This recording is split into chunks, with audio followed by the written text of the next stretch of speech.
தனுசு ராசி அன்பர்களே, தனுசு ராசியை பொறுத்த வரைக்கும் ஒரு மகிழ்ச்சியான காலகட்டம் அப்படின்னே சொல்லலாம். பிரிந்த நண்பர்கள் ஒன்று சேரக்கூடிய காலகட்டம். மிகப்பெரிய வல்லுநர்கள், அறிவாளிகள் எல்லாருமே பார்த்திங்கன்னா குறிப்பிட்ட காலகட்டத்தில் ஒரு குறிப்பிட்ட டைமில் முட்டாளாகி மறுபடியும் தெளிவாகுவாங்க. பார்த்திங்களா, இப்போ நீங்கள் தெளிவாகக்கூடிய ஒரு காலகட்டம் அப்படின்னு சொல்லலாம். வண்டி வாகனங்கள் வாங்கியிருப்பீங்க, திருமணம் ஆகாதவங்க திருமணம் நடந்திருக்கும், குழந்தை இல்லாதவங்க குழந்தைகள் பிறந்திருக்கும், லேண்ட் வாங்குறவங்க லேண்ட் வாங்கியிருப்பீங்க. இந்த மாதிரி நிறைய விஷயங்கள் நீங்கள் பண்ணியிருப்பீங்க. மிகப்பெரிய செல்வந்தர்களாக உருவாகுவதற்கு முதல் படிக்கட்டை எடுத்து வச்சுருந்துருப்பீங்க. குடும்பத்திற்காகவே இன்றைக்கும் பார்த்துட்டு இருக்கிற உங்களுக்கு வரக்கூடிய காலகட்டங்கள் எப்படி இருக்க போகுது அப்படிங்கிறது தான் ஒரு மிகப்பெரிய விஷயம். நிறைய விஷயங்கள் நீங்கள் எதிர்பார்த்து காத்துட்டு இருந்த சில விஷயங்கள்லாம் இப்போ நடக்குமா அப்படிங்கிற ஒரு கேள்விக்குறியோடு நீங்கள் நின்றுருப்பீங்க. சார் ஒரு விஷயம் சார், அந்த ஒரு விஷயம் மட்டும் நடந்தால் போதும் சார், லைஃப் சூப்பராக இருக்கும் சார் அப்படின்னு நீங்கள் நினச்சிட்டு இருப்பீங்க. அந்த ஒரு விஷயம், நன்மையான ஒரு விஷயம் நடக்குமா நடக்காதா அப்படிங்கிறத இந்த வீடியோ முழுசாக நீங்கள் பார்த்தீங்க அப்படின்னா தெரிஞ்சிடும். தனிப்படையான ஜோதிடம் கண்டிப்பாக பார்க்கணும் அப்படின்னு ஆசைப்படுவீங்க. கீழே ஃபோன் நம்பர் கொடுத்துருக்கேன், தெளிவாக சொல்கிறோம். இப்போ நம்ம பார்க்குறது ராசி பலன். தனிப்படையான ஜோதிடம் பார்த்தீங்க அப்படின்னா தான் தசாபுத்தி எப்படி இருக்குது, தசாபுத்தியை பொறுத்து உங்களுக்கு என்னென்ன விஷயங்கள் நடக்கும், என்ன விஷயங்கள் நடக்காது அப்படிங்கிறது எல்லாத்தையும் நம்ம சொல்ல போகிறோம். திருமணமான தம்பதிகளுக்கு மிகப்பெரிய ஒரு நன்மையான காலகட்டம். சின்ன சின்ன சண்டை சச்சரவுகள் இருந்தாலும் நன்மை நடக்கக்கூடிய காலகட்டம். நல்ல ஒரு தாம்பத்திய உறவுகள் இருக்கக்கூடிய நண்பர்களுக்கு உடல் ஆரோக்கியமாக வைத்து கொள்ளக்கூடிய ஒரு முக்கியமான ஒரு காலகட்டத்தில் நீங்கள் இருக்கீங்க. ஸோ குழந்தை இல்லாதவர்கள் குழந்தை பாக்கியம் கண்டிப்பாக கிடைக்கக்கூடிய ஒரு காலகட்டம் இந்த காலகட்டம். தனுசு ராசியை பொறுத்த வரைக்கும் தற்போதைய நிலைமையில் குழந்தை உண்டாவதற்கு ஒரு மிகப்பெரிய 90% வாய்ப்புகள் இருக்குது. குழந்தை இல்லாதவங்களாம் இந்த டைமில் முருகர் வழிபாடு பண்ணி பழனிக்கு இல்லை மேல்மலையின் ஒரு 2 கோயிலுக்கு போயிட்டு வந்தீங்க அப்படின்னா ரொம்ப நல்லது. ஸோ போயிட்டு இருந்தீங்க அப்படின்னா ஆட்டோமேட்டிக்காக குழந்தை பாக்கியம் கிடைக்கிறதுக்கு அதீத வாய்ப்புகள் இருக்குது. ஸோ மற்றபடி திருமணம் ஆகாதவர்கள் திருமணத்திற்காக நீங்கள் பார்த்துட்ருக்கீங்க அப்படின்னா கைகூடி வர்றதுக்கு ஃபஸ்ட்டு ஸ்டெப்பு ஆடி 18க்கு மேலே நடக்கும். ஸோ இது மிகப்பெரிய நன்மை உண்டாவதற்கான ஒரு காலகட்டம். இந்த காலகட்டத்தில் திருமணம் ஆகாதவங்க யாராவது ஒரு கன்னி பெண்ணுக்கு ஒரு புடவையோ மல்லிகைப்பூ சிகப்பு சந்தனம் இதெல்லாம் வச்சு நீங்கள் கொடுத்தீங்க அப்படின்னா ரொம்ப நல்லது. அதன் மூலமாக பல நன்மைகள் உண்டாகும். சுமங்கலி பெண்களுக்கு முடிந்த அளவுக்கு உங்களால் செய்த உதவி, நீங்கள் எந்த உதவி செய்ய முடியுமோ அதை செய்யுங்க. இல்லையா, ஒரு பொங்கலாவது செஞ்சு அல்லது ஒரு சாதமாவது செஞ்சு அவங்களுக்கு பசியாடுற மாதிரி கொடுங்க. தயிர் சாதமோ புளி சாதமோ தக்காளி சாதமோ ஏதோ ஒன்று செஞ்சு அது ஒரு கப்பில், சின்னதாக ஒரு கப்பில் போட்டு கொடுத்து அவங்க சாப்பிடுவீங்க. பசி ஆரம்பிச்சு அப்படின்னா மிகப்பெரிய பாவம் கழியும். அது மிகப்பெரிய நன்மை. இன்னொன்று என்ன அப்படின்னா, எப்பேற்பட்ட கோவில்களாக இருந்தாலும் சரி, சில பேர்லாம் பார்த்திங்கன்னா அன்னதானம் போய் சாப்பிட மாட்டாங்க. பாவங்கள் கழிவதற்கு முக்கியமான ஒரு விஷயம் என்ன, அன்னதானம் தான். ஸோ அதன் மூலமாக பல பாவங்கள் கழியும். அதனாலேயே நிறையா பேர் தெரிஞ்சவங்க போய் அந்த இடத்துல அன்னதானம் சாப்பிட மாட்டாங்க. கோவில்லையே கொடுக்குறாங்களோ அதை சாப்பிடுவாங்க. ஒருத்தர் போடுறாங்க அப்படின்னா அதை சாப்பிட மாட்டாங்க. யாராவது இந்த கையில் அள்ளி பொங்கல் கொடுக்குறாங்க அப்படின்னா இங்கே சாப்பிட மாட்டாங்க. என்ன அப்படின்னா, மிகப்பெரிய நன்மை உண்டாவதற்கு ஒருத்தர் பண்ணும் அப்படின்னா இங்கே அன்னதானம் தான் பண்ணும். பாவங்கள் கழிந்து புண்ணியங்கள் பெறுவதற்கு அன்னதானம் தான் பண்ணும். அதை இப்போ நீங்கள் போய் இப்போ அன்னதானம் பண்ண ஆரம்பிச்சிங்க அப்படின்னா ஆட்டோமேட்டிக்காக உங்களுக்கு நன்மை கிடைக்கும். மிகப்பெரிய நன்மை கிடைக்கும். எப்படி அப்படின்னா, இந்த அன்னதானம் அப்படிங்கிறது ஒருத்தருடைய பாவங்கள் கழிவதற்காக போட்டாங்க அப்படின்னாலும் நீங்கள் போய் உங்களோட ஒரு இடத்துல நீங்கள் அன்னதானம் பண்ணுறீங்க அப்படின்னா நீங்கள் உங்கள் கையால் போடணும். அதுதான் அன்னதானம். காசு கொடுத்தாச்சு சார், அவங்க என்னவோ போட்டு போகிறாங்க சார், அது மனதார ஓகே தான். அன்னதானம் அப்படிங்கிறது உங்கள் கையால் நீங்கள் அள்ளி கொடுக்கணும், சாப்பாடை போடணும். அதுதான் ரொம்ப நல்லது. ஸோ நிறையா பேர் பணம் இருக்குது அப்படிங்கிறதுனால பணத்தை கொடுத்துட்டு நீங்கள் பண்ணுங்க அப்படின்ட்டு போயிடுறாங்க. எத்தனை பேர் சார் அன்னதானம் முடியும்? 2 பேர் 3 பேர் கொடுங்க சார், உங்கள் கையால் ஒரு 3 பேருக்கு கொடுங்க சார். எவ்வளோ பெரிய ஆளும் பாருங்கள், அன்னதானம் பண்ணும்போது ஃபஸ்ட்டு ஃபோட்டோ போஸுக்காக கூட இல்லை, நார்மலாகவே போய் நிற்பாங்க, ஒரு 2-3 பேருக்காக போடுவாங்க. அதுக்கப்புறமேட்டு போட சொல்லிட்டு கூட வந்துடுவாங்க. அது ரொம்ப புண்ணியம், பாக்கியம், பலருக்கும் கிடைக்காத ஒரு மிகப்பெரிய பாக்கியம். இந்த தனுசு ராசிக்காரர்கள் அந்த அன்னதானத்தை தற்போது யாருக்காவது நீங்கள் வணங்குனீங்க அப்படின்னா நீங்கள் top sir, top most highlight. 100 பேர் கொடுக்கணும், 1000 பேர் கொடுக்கணும் அப்படிலாம் கிடையாது. 10 பேர் ஒரு டீப்னி ஃபுல்லாக நீங்கள் இப்போ புளி சாதமோ தயிர் சாதமோ தக்காளி சாதமோ ஏதோ ஒன்று செஞ்சு வச்சுக்கோங்க. ஒரு சின்ன கரண்டி எடுத்துக்கோங்க, சின்னதாக அந்த கப்பு மாதிரி இருக்குது பார்த்தீங்களா, இலக்கப்பு.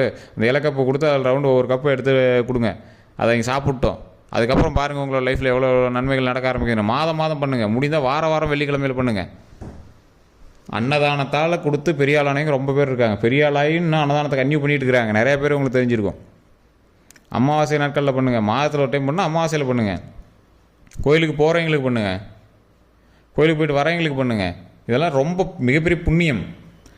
திருவண்ணாமலையில் அன்னதானம் கொடுக்குறீங்களா நீங்கள் கேள்விப்பட்டிருப்பீங்க. ஒரு மாதம் கொடுத்துட்டு அதுக்கப்புறமேட்டு எவ்வளோ எங்களுக்கு நன்மை நடக்க ஆரம்பிச்சுட்டு பார்த்துட்டு அடுத்தடுத்த மாதம் போய் கொடுத்துட்ருப்பாங்க. ஒரு கோயில்கிட்ட அன்னதானம் கொடுக்குறீங்களா பார்த்துருப்பீங்க. அடுத்த டைம் அதனால் ஆமாப்பா இவ்வளோ நல்லது நடந்துச்சுப்பா அப்படின்னா அடுத்த டைம் அன்னதானம் கொடுக்குறது நீங்கள் கவனிச்சிருப்பீங்க. ஸோ அந்த அளவுக்கு மிகப்பெரிய நன்மையை அள்ளித்தரக்கூடிய ஒரு காலகட்டமாக இந்த அன்னதானம் நீங்கள் கொடுத்தீங்க அப்படின்னா அடுத்த காலகட்டம் உங்களுக்கு அமையும். தனுசு ராசிக்கு தொழில் ரீதியான ஓரளவுக்கு முன்னேற்றங்கள் இருக்குது, கண்டிப்பாக இருக்குது, ஒன்றும் பிரச்சனைலாம் கிடையாது. படிப்படியான வளர்ச்சி, ஒன்றும் பெரிய இஷ்யூஸ்லாம் கிடையாது, அப்படியே கொஞ்சம் கொஞ்சமாக ஸ்டெப் ஏறிட்டு வரும். அதே மாதிரி இந்த தனுசு ராசியை பொறுத்த வரைக்கும் தேவையில்லாத வம்பு வழக்குகள் இருந்தாலும் ஓரளவுக்கு பொறுமையாக ஹேண்டில் பண்ணிங்க அப்படின்னா எல்லா வகையான நன்மைகளும் இருக்குது. ஓரளவுக்கு பொறுமையாக ஹேண்டில் பண்ணும். தேவையில்லாத கணவன் மனைவிக்கிடையே சண்டை உண்டாகக்கூடாது. பொறுமையாக ஸ்லோவாக எந்த பிரச்சனை வந்தாலும் அமைதியாக ஹேண்டில் பண்ணிங்க அப்படின்னா மிகப்பெரிய நன்மை இருக்குது. நண்பர்களுக்கிடையே சின்ன சின்ன சண்டை சச்சரவுகள் இருக்கும். உங்களுக்கு வந்து இப்போ ஒரு டிப்ரெஷன் சொல்லலாம், இல்லை ஸ்ட்ரெஸ்ன்னு சொல்லலாம். அதனால் நீங்கள் தேவையில்லாத பல யோசனைகள்லையும் கருத்துக்கள்லையும் நீங்கள் வந்து தலையிட்டு இருப்பீங்க. அந்த தேவையில்லாத பிரச்சனைகள், யோசனைகள், கருத்துக்கள்லாம் நீங்கள் வந்து கொஞ்சம் ஓரமாக ஒதுக்கி வச்சுட்டு ஜாலியான வாழ்க்கையை பார்க்க ஆரம்பிச்சிங்கன்னா உங்களோட லைஃப் சூப்பராக இருக்கும்.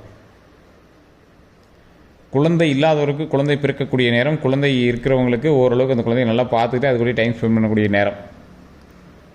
ஸோ குழந்தையினுடைய உடல் ஆரோக்கியம் ரொம்ப கவனம் தேவை. வண்டி வாகனத்தில் உங்களுக்கு கவனம் தேவை. புதிய வாகனங்கள் வாங்கியிருப்பீங்க, புதுசாக லேண்டு வீடு ஏதாவது கட்டியிருப்பீங்க. இந்த 2-3 வருடங்களில் நிறையா விஷயங்கள் நீங்கள் வந்து உருவாக்கியிருப்பீங்க. சென்ற வருடங்களில் அதிகமாக மருத்துவ ரீதியான செலவுகளுக்கு செலவிட்டிருப்பீங்க. அதற்கு முன்னாடியெல்லாம் வந்து பார்த்திங்கன்னா உங்களுக்காகவே நிறைய மருத்துவ ரீதியான செலவுகள் அதிகமாக பண்ணியிருப்பீங்க. அதிகபட்சம் போன வருடத்தில் ஒரு 3 நாள் அல்லது 2 நாளாவது நீங்கள் வந்து ஹாஸ்பிட்டலில் வந்து இருந்திருப்பீங்க. அதற்கு தனியாக செலவுகளும் ஆகிருக்கும். குடும்ப உறுப்பினர் எல்லாமே ஒன்றிணைஞ்சிருப்பாங்க. குடும்பத்துக்குள்ளே பணத்து சம்மந்தமான பிரச்சனைகள் அதிகமாக ஏற்பட்டிருக்கும். அந்த பண சம்மந்தமான பிரச்சனைகள்னால பல மன கஷ்டங்கள் உங்களுக்கு உண்டாயிருக்கும். அதனால் குடும்பத்தையே வெறுத்திருப்பீங்க. சிலர் இடமாற்றம் ஏற்பட்டு வேறு இடங்களில் போய் தங்கி இருந்திருப்பீங்க. மன ரீதியாகவும் பல கஷ்டங்களை அனுபவிச்சிருப்பீங்க. எப்படா நம்ம லைஃப் கிடைக்கும் அப்படிங்கிற மாதிரிலாம் சந்தோஷமாக இருப்போம் அப்படின்லாம் நீங்கள் வந்து கேள்விக்குறியாக இருந்திருப்பீங்க. அந்த மாதிரி ஆட்களுக்கு 18க்கு மேலே ஒரு சின்ன ஒரு விமோச்சனம் இருக்குது. 70% உங்களுக்கு நன்மை இருக்குது. 30% ஆளுக்கு கொஞ்சம் பார்த்து ஜாக்கிரதையாக எச்சரிக்கையாக இருக்க வேண்டிய காலகட்டமாகவும் இருக்குது. இப்போ நீங்கள் என்ன பண்ணணும், உடனடியாக நீங்கள் பண்ண வேண்டிய ஒரே வேலை என்ன அப்படின்னா, ஆட்டோமேட்டிக்காக தனிப்படையான ஜோதிடத்தை பார்க்கணும். உங்களுடைய கூட இருக்கிற கணவனோ மனைவியோ உங்களோட கூட இருக்கிற ஜோதிடத்தை பார்க்கணும். உங்களோட மகனோ மகளோ அவங்களோட ஜோதிடத்தை பார்த்தே ஆகணும். அவங்களுடைய ஜாதகத்தை பார்த்தே ஆகணும். ஏன் பார்க்கணும்? உங்களுக்கு 70% நல்லது இருக்குது. அந்த 70% நன்மையிலையும் எந்த ராசி உங்களுடைய உறுதுணையாக இருக்குதோ அதை பொறுத்து அந்த 70% நன்மை நடக்கும். அது யார் உங்களோட கூட இருக்கா, உங்களுடைய ராசி யார், உங்களுடைய ராசிக்காரர் யார், அந்த ராசிக்காரருக்கு உங்களோடு பிரயாணிக்கக்கூடிய இன்னும் மற்றக்கூடிய ராசிக்காரர்கள் உங்களுடைய மகனோ மகளோ உங்களோட கணவனோ மனைவியோ யார் உங்களோட இருக்கா, அந்த ராசி எப்படி இருக்குது, ரெண்டும் இணைந்து செயல்படுமா, இல்லை உங்களுடைய ராசியை அது வந்து தடுக்குமா, உங்களுக்கு நடக்கக்கூடிய நன்மையை வந்து அந்த ராசி தடுக்குமா அப்படிங்கிறத நீங்கள் வந்து சரியாக பார்த்துக்கணும். சொல்லப்போனால் தனுசு ராசி ஒரு 50% தான் வலுவான ராசி. இதோட எந்த ஒரு ராசி இணைஞ்சாலும் அது ஒரு வேலை 50% வேலை செஞ்சு அப்படின்னா ஓரளவுக்கு சமமாக இருக்கும். அது 70% வேலை செய்ய ஆரம்பிச்சிச்சு அப்படின்னா உங்களுக்கு நடக்கக்கூடிய நன்மைகளை வந்து அது ஏதாவது தடுக்கிறதுக்கான வாய்ப்புகள் இருக்கும்ல. அதுவே அது வந்து வலுவிழந்த ராசியாக இருக்குது அப்படின்னா உங்களுக்கு அதிகமாக வேலை செய்ய ஆரம்பிக்கும், நன்மைகள் நடக்க ஆரம்பிச்சிடும். சின்ன சின்ன தடங்கள் ஏற்பட்டாலும் நன்மைகள் நடக்க ஆரம்பிச்சிடும். அப்படி தான் வந்து தனுசு ராசி வந்து இருக்கும். தனுசு ராசி ஒரு எப்படி சொல்கிறது, ஒரு பக்கத்தில் இருக்கிற ராசியோடு இணைந்து செயல்படக்கூடிய ஒரு ராசினே சொல்லலாம். உங்களுடைய கணவனோ மனைவியோ உங்களுக்கு ஏற்றார் போல் நடந்துச்சு அப்படின்னா தனுசு ராசி ஹைலைட்டு. தனிப்படியாக விட்டால் இந்த ராசி சூப்பராக வேலை செய்யும். ஆனால் இப்போ நீங்கள் ஒருத்தர் கண்ட்ரோல் இருக்கீங்க அப்படின்னா அந்த ராசி இணைந்தால் மட்டும்தான் இந்த ராசியால் வேலையை செய்ய முடியும். பேட்ரி பொருள் உங்களுக்கு தான், ரிமோட் கார் நீங்கள் தான், பேட்ரி அங்கே இருக்குது. அப்படி தான் ரெண்டும் இணைஞ்சிச்சு அப்படின்னா தான் ஓரளவுக்காவது மூவ்மெண்ட் இருக்கும். ஸோ அதை மட்டும் நீங்கள் சரியாக பார்த்துட்டீங்க அப்படின்னா இனி தொட்ட காரியங்கள் தொடங்கும், கெட்டது எல்லாம் விலகும், தொழில் மென்மேலும் வளரும். தொழிலில் பண்ணிகிட்ருக்கீங்களா, கண்டிப்பாக ஒரு தொழில் சார்ந்த விஷயங்கள் உங்களுக்கு கணவனோ மனைவி பண்ணிகிட்ருப்பீங்க. வேலைக்கு போகிறத விட்ட தொழில் சார்ந்த விஷயங்கள் ஏதாவது ஒன்றா பண்ணிகிட்ருப்பீங்க. சைட் பிஸ்னஸாவது நீங்கள் பண்ணிகிட்ருப்பீங்க. உங்களுக்கு அப்படி இல்லைன்னா உங்களுடைய கணவருக்கு மனைவிக்கு அவங்களுக்கு நல்ல ஒரு முன்னேற்றம் இருக்குது. பரவாயில்ல, ஒன்றும் ப்ராப்ளம் கிடையாது. இந்த காலகட்டத்தில் ஓரளவுக்கு வருமானம் தரக்கூடிய ஒரு காலகட்டமாக தான் அமைஞ்சிருக்கு. தொழில், கல்வி இந்த விஷயங்களுக்கு ஓரளவுக்கு பரவாயில்ல. உடல் ரீதியான விஷயங்களுக்கு கவனம் தேவை. தூக்கமின்மை அதிகமாக இருக்கிறதுக்கான வாய்ப்புகள் இருக்கும். வேறு எந்த ஒரு விஷயமா இருந்தாலும் நீங்கள் வந்து முதன்மையாக செயல்படுறதுக்கு முன்னாடி போய் நிற்கிறீங்க அப்படின்னா கொஞ்சம் பார்த்து பண்ணுங்கள். அதே மாதிரி குடும்ப ரீதியான விஷயங்கள் நிறைய சின்ன சின்ன சண்டை சச்சரவுலாம் இருக்கிறதுக்கான வாய்ப்புகள் அதிகம். ஸோ அந்த இடத்துல நீங்கள் கொஞ்சம் கவனத்தை செலுத்துறீங்க அப்படின்னா பரவாயில்லையாக இருக்கும். இன்னொரு விஷயம் என்ன அப்படின்னா, அந்த அன்னதானம் முன்னாடி சொன்ன விஷயம், போய் ஒரு கண்டிப்பாக ஒரு 4-5 இடத்துலையாவது அன்னதானம் கொடுங்க. அது ரொம்ப நன்மைக்கு உண்டாக்கும். நீங்கள் வேறு ஒருவருக்கு ஜாமீனுக்கு போகிறீங்க அப்படின்னா இந்த இடத்துல நீங்கள் வந்து தவிர்த்துக்கோங்க. நகைகள் வாங்குவதற்கான காலகட்டம், பவுனு அந்த மாதிரி நகை அதெல்லாம் வாங்குறதுக்கான காலகட்டம், அதெல்லாம் நீங்கள் வந்து வாங்கலாம். குடும்ப உறுப்பினர்களுக்கு நீங்கள் அதிகமாக செலவு செய்யக்கூடிய ஒரு காலகட்டம், சேவை செய்யக்கூடிய ஒரு காலகட்டம். அதெல்லாம் நீங்கள் வந்து பண்ணி தான் ஆகணும் அப்படிங்கிற கட்டாயத்தில் இருப்பீங்க. நீங்கள் முகம் சொல்லிக்காமல் பண்ணுவீங்க, அதெல்லாம் உங்களுக்கு மேலே தப்பே சொல்ல முடியாது. நீங்கள் வந்து குடும்ப உறுப்பினர்களுக்கு நல்லாவே பார்த்து செய்வீங்க, அதனால் நீங்கள் வந்து கவலைப்பட தேவையில்லை. மிகப்பெரிய நன்மைகள் உண்டாவதற்கான காலகட்டம் அப்படிங்கிறதுனால நீங்கள் எப்பவும் போல் முன்னேறி செயல்படலாம், மிகப்பெரிய நன்மை உண்டாகும்.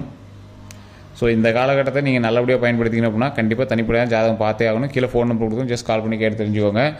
பிரபல ஜோதிடர் நம்பர் தான் கொடுத்துருக்கேன். இது ப்ரொமோஷனல் ஆக்டிவிட்டி கிடையாது. நீங்கள் வந்து ஃபோன் பண்ணி தெரிஞ்சிக்கலாம். இது ஒரு ரெஃபரல்னு கூட வச்சுக்கோங்களேன். அதே மாதிரி கமெண்ட் செக்ஷனில் உங்களுடைய கருத்துக்கள் எதுவாக இருந்தாலும் மறக்காம கமெண்ட் செக்ஷன் பற்றி விடுங்க. இந்த வீடியோ பிடிச்சா லைக் பண்ணுங்கள், உங்களோட நண்பர்கள் போயிருங்க. எல்லோருக்கும் நன்றி நண்பர்களே. நம்ம சேனல் சப்ஸ்கிரைப் பண்ணாமல் சப்ஸ்கிரைப் பண்ணிக்கோங்க. ஃபேஸ்புக்கில் பார்த்துக்கலாம், ஃபாலோ பண்ணிக்கோங்க. உங்களுக்கு நன்றி நண்பர்களே.